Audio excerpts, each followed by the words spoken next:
Bonjour, c'est Stéphanie, votre conseillère en immobilier dans la région lyonnaise. Aujourd'hui, je vous explique comment constituer un dossier de mise en vente d'un bien immobilier. Vous pouvez télécharger gratuitement mon guide qui vous aide à vendre votre bien immobilier dans les meilleures conditions pour vous. Le lien est quelque part sous cette vidéo. Alors, je vous explique toutes les étapes qu'il faut absolument faire lorsque vous vendez un bien immobilier. Ça concerne la constitution du dossier de vente.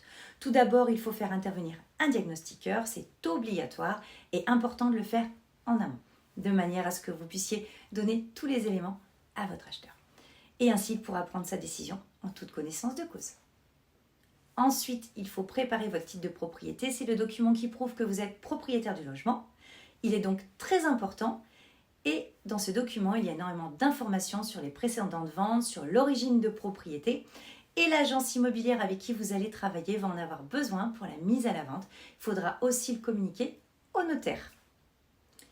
Quelque chose que l'on ne pense pas systématiquement à faire, mais il faut absolument avoir vos pièces d'identité à jour au moment où vous faites cette transaction immobilière, car vous allez devoir les fournir à l'agence et également au notaire le jour du compromis. Ensuite, votre taxe foncière, elle est fixe, quel que soit le nombre de personnes qui vivent dans le logement.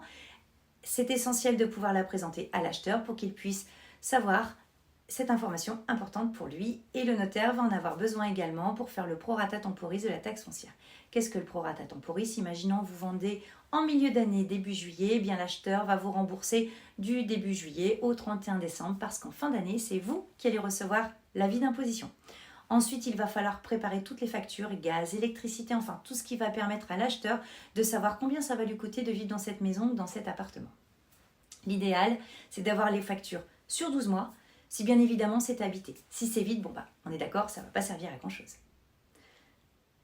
Ensuite, il faut penser également à présenter toutes les attestations d'entretien récentes. Par exemple, si vous avez une chaudière au gaz, vous avez peut-être un contrat annuel, une facture d'entretien. Il va falloir la présenter à l'acheteur. Si vous avez une cheminée, vous avez peut-être fait ramoner tous les ans, et bien également un contrat, il faudra aussi le présenter. Toutes les choses, pensez bien à les conserver, et d'ailleurs avant chaque mise à la vente, demandez un petit contrôle. Comme ça, si pendant quelques mois ou quelques années vous avez été négligent, ça permettra à l'acheteur d'être assuré sur ce que vous lui vendez, bien évidemment. Et que tout fonctionne et que tout est en bon état. Ça concerne tous les biens, qu'ils soient en copropriété ou non.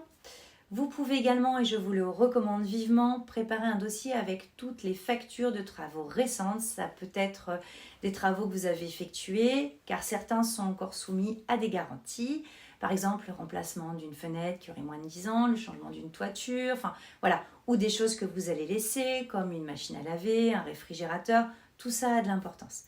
Également, concernant les travaux que vous avez pu effectuer, s'il y a eu des demandes d'autorisation, communiquez-les à l'acheteur. Si vous avez par exemple installé une climatisation dans votre logement et que ça a nécessité une demande d'autorisation à la copropriété, c'est important de pouvoir le communiquer également à l'acheteur. Si par exemple vous avez fait une extension et que le nouvel acheteur a un contrôle de la mairie, il va falloir qu'il puisse justifier que les choses ont été faites dans les règles, donc c'est important de tout lui communiquer.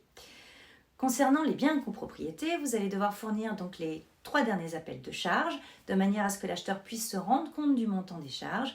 Ça va impacter son budget tous les mois, ainsi que les 3 derniers PV d'AG qui vont pour le coup lui permettre de voir comment vit la copropriété, s'il y a des travaux récents ou pas, ou s'il y a des travaux à prévoir. Si vous avez le carnet d'entretien, c'est bien de pouvoir le communiquer également, ça permet de se rendre compte de ce qui s'est passé dans les 5-10 dernières années. Mais après, si vous ne l'avez pas, vous ne l'avez pas.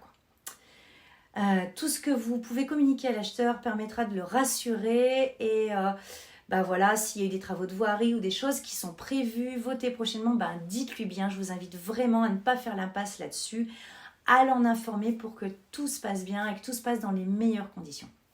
Une fois que vous aurez trouvé votre acheteur potentiel, il faudra faire une demande du prêt daté au niveau du syndic de copropriété. En général, c'est le notaire qui en fait la demande et on ne peut pas vendre sans ce questionnaire. J'espère que cette nouvelle vidéo vous aura plu. N'oubliez pas à mettre un petit pouce bleu, ça fait toujours plaisir.